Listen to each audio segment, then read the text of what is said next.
सगळं धुणं भांडी केलं नाही हो का. आता पोरांनी कालवा उठवलाय की आता शेंगा शिजव म्हणून का भगुलं धुवून घेतलं, शेंगा धुवून घेतल्या. आता ही शिजू घालाय. शेंगा तर काय थोड्या येते का हो का. शेंगा मोटर चालू केलती आणि तिकडूनच पाणी आणलं बोरचं ह्याच्यात. म्हणलं आता घालावते शिजा. इजलं होतं पाक. ही दुप्पू घातली लाकडं आणि हे आता नवला घातलं ह्याच्यात. काय या कामाच्या यात इतके दिवस शेंगा बी शिजवल्या नाहीत. एक दिवशी भाजल्या तेवढ्या होत्या बघा. भाकरी झाल्या त्याच तव्यात भाजून तेवढ्या थोड्या दिलत्या. खाते ती म्हटलं कच्चे खाय ना ती का.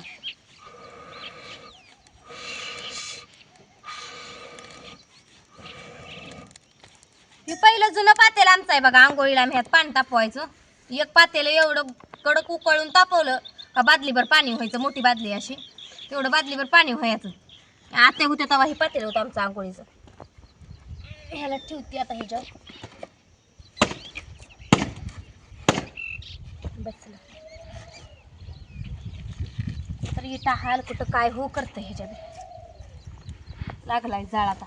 मीठ टाकलं नाही मेन म्हणजे भरणी हो का चुलीपाशी आणून आणून आता ह्या बघुल्याला हात लावला, लाकडाला हात लावला काळा होतोय. आणि तीच हात असा मिठाच्या भरणी लावला ती काळी भंगार झाली मिठाची भरणी.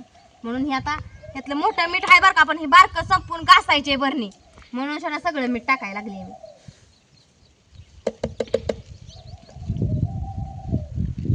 अजून गरम नाही तर हातानं मुजत मोठ्या मिठाचा पुडा आहे.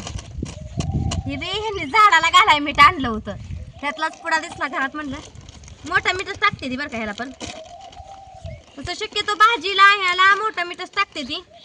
तर आता सवय आता बारक्या मिठाची लागली ती. पहिला आते होते तेव्हा आम्ही मोठंच मीठ कालवणाला हे टाकायचं. फोडले नाही तोंड फोडून ह्याच्या चांगले लागतं बरं का. बरं का आता फोडा इतक्या शेंगाचं तोंड फोडत बसाय मला टाईम आहे का. ते तोडाय टाईम नाही आणि ह्याची तोंड फोडत बसू वितावा. बस झालं खराट गुटगुट. आत शिरत की शिजत शिजत तर शिरल की आत मीठ. मी भरणी घासून ठेवते. भांडी ही घासून ठेवली ती आणि आता आली ह्या चुलीपाशी. अजून दुपवान घातलं होतं दुपायला त्याला. काय पोराने दुमतं तिमतं ताट केलंय हाणून ह्याच्यावर. फिट बसत होतं पहिलं हे ताट. त्याचा काट दुमता झालाय कडाचा.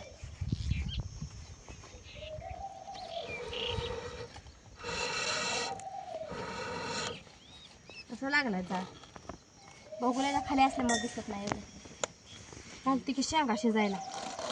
पुरी जर म्हणली आजी आता आल्यावर मम्मीनं शेंगा शिजवून दिल्या नाही त्या आजी माझ्या तोंडातच हाणेल. म्हणजे घरच्या शेंगा आहेत त्या पोरासने शिजवून दिना करणं म्हणून चांगली अर्धी पाटी शेंगा शिजायला घातल्या.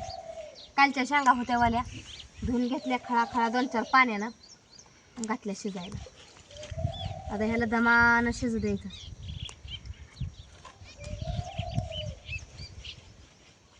तसा लय टाईम झाला नाही बरं का. अजून 10-10:15 तर वाजलेच असतील. स्वयंपाक लवकर उरकून घेतला. स्वयंपाक उरकला का धुणं भांडी उरकलं. म्हणलं आता शेंगा शिजू घाला. पाणी भरून घेतलं सगळं ताजं पाणी भरलं. डेऱ्यातलं घाण वतलं अजून त्यात ताजं वतलं. बाटल्या रानात नेला भरल्या. जार भरून ठेवला. 2 कळशा भरल्या. म्हणलं चला तिथनं मोटरचं मग भुगुलं धुतलं हे केलं शेंगा धुवून इथं आणून टाकल्या. मग शिजाय म्हणलं आता लाकडं घातले तिथं मग जायला लागतं. आता वारं शांत आलं या. मग अशी भाकरी करत होती वारं फरा फरा फरा. सकाळी तरी माझं 9:15 वाजूस तर झालं सगळं. दूध तापाय ठेवलं होतं तेवढं. 9:30 वाजूस तर दूध तापलं. भाकरी हे घेतल्या करून कारण अंकिता जाती शाळेला लवकर. तिच्या डब्या पाय लवकर उठावं लागतंय. मी आज तर 5:08 उठली होती. 5:30ला तर आंघोळ झाली. पुन्हा उठून शाना कणिक मळली बटाटा चिरलं. आज गॅसवरच केलं बटाटा हे कारण अंधार पडला होता. आणि ही 2 लाकडं पुन्हा आणली ती मी भाकरीला तोडून शाना लाकडं पुन्हा आणली मी बारक्या काटक्या. म्हणलं आता अंधारचं कुठं जाऊ जळान हुडकायला उजडलं नाही म्हणून गॅसवरच 1 चपाती बटाटा सुकं करून दिलं. कालवून केलं पातळ गवारीच्या शेंगाचं. म्हणलं आता भाकरी पुन्हा बाहेर केल्या चूल पिटवून शाना 5-6 भाकरी केल्या. चपात्याच थोडंच मळलं होतं डब्याला आणि 2-3 शिल्लक राहिल्या आणि भाकरी करून घेतल्या. काय तर आता पुरीला लवकर उठायला लागतं या. म्हणलं तिला बी उठवलं, 5:30ला उठवलं. म्हणलं अर्धा तास अभ्यास कर, म्हणलं वाच ध्यानात राहतंय. म्हणलं हिंदीचा पेपर आहे तिचा आज, म्हणलं आज वाच ध्यानात राहतंय पाठचं. आणि 6 वाजता मग पुन्हा जरा म्हणलं जा कर आता आंघोळ. पुन्हा बापानं 7ला नेऊन सोडली, गाडी येते गावात 7:15 7:30ला. 8ला तर तिथं शाळेत जावं लागतं तिला. 8ला शाळेत जावं लागतंय, पेपर आहे. आता उद्या कशाचा आहे कोण आणता तिच्यापाशी हाय वेळापत्रक, पण मला काय सांगितलं असेल पण काय ध्यानात नाही माझ्या. एवढं कामातनं मी कशाला तिला इचरत बी नाही आणि ध्यानात बी ठेवत नाही. लागलाय जाळ चांगला, म्हणजे आता ह्याला जाळ घालत बसावं लागतंय का पण नाही लागत. थोडी भरणी घेते घासून पाटा अडकला ह्याच्यात उन्हात ठेवून ठेवून पाठ इथं निघायला लागलं. लग्नातलं पाठ आहे त्या बाई त्याचं निघून चाललंय. प्लायमर याचं काय म्हणते ती वरचं ते निघायला लागले. ती बसलेली आहे मी, त्याचं नाही इतकं निघलं पण ह्याचं लय निघलंय. चौरंग हाय असा नवा दिसतोय, बेडमध्ये ठेवलाय चौरंग हाय असा नवा आहे. पण हे पाटच झालं, कलर गेलं, हे झालं. म्हणजे जसं पहिल्यापासून असं बाहेर उन्हातच करत होतो बरं का आम्ही स्वयंपाक. चूल बैली उघड्या होती, उन्हातच आत्या होते तवा बी चुलीव करायचं म्हणलं. आता बी आम्ही उन्हातच चुली मांडल्या. आता काय करायचं, चेडनेट होती तर त्याची सावली केली, ती बी मोडली का काय झाली कुराण टाकून.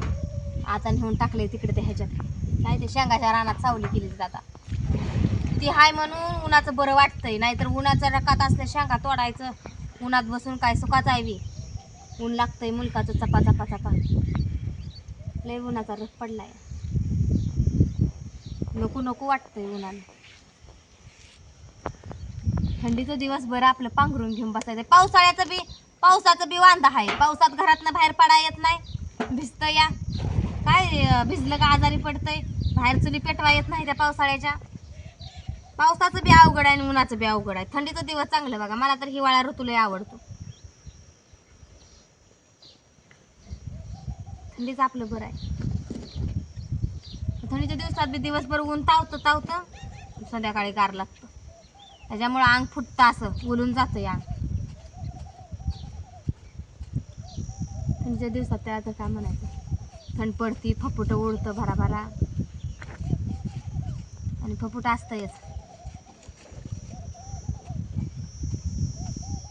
जायचं आता रानात बघू. ह्यांनी म्हणलं तर देतो या लपसून. मग आता पाणी लावतात ते कडवाळाला, मला म्हणतात उपासतो. पुन्हा म्हणतात बघ माझा हात, ते काल गावातल्या घरी गेल्यावर खिडकी लावून गेला आतनं, ते बोट चेंबलं. कशात घुसलं काय झालं काय कोणा, असा टवकाच निघला उचकाटून. काय एक याप लागतंय मागं. घराचा नसता घाणा झालता काटे वाट्यावर. ही बाहेर उन्हाळ्या ही उगवलं, त्या गव्हात उगवलं तर तोडून काढलं. ती बुडकाने असता त्यानं लुटून खाली लावलं, जाळून टाकले. ती कागद बिगद होती घरात, कवा ती घेत होतं तारा भाऊजी तास घेत होतं तवाची होती ती कागद, ती टाकली जाळून. शेंगाला अजून काय नाही, नुसतं सुई वाचतं या. जाळ लागलाय पण काय त्याला उकळी ना की अजून. हे बी टाइम लागल मुलकाचा. शेतकऱ्याचं आपलं बरं आहे. मध्ये कणस आलती, कणस शिजवू खाल्ली. ही शिजवायसाठी बघून चांगलं आहे बघा. ह्यात कणस शिजवून खाल्ली तवा, आणि आता ह्यात शेंगा शिजवायच्या. आणि ही शिजवून जर शेंगा खायला सरल्या नाही तर वाळवून खायच्या लय भारी लागते त्या वाळल्या बी शेंगा. ह्या मिठाच्या पाण्यात शिजवलेल्या शेंगा वाळल्या बी लय खमंग खमंग लागते ते. पण मला तर भाजलेल्याच पटते त्या. कोणाचं काय काय असं ते खराट लागते त्या शेंगा, उगवून मला खावत नाही त्या शिजलेल्या. भाजल्या म्हशी अशा बऱ्या लागते त्या शेंगा. अजून गारच आहे, उभी लागली नाही.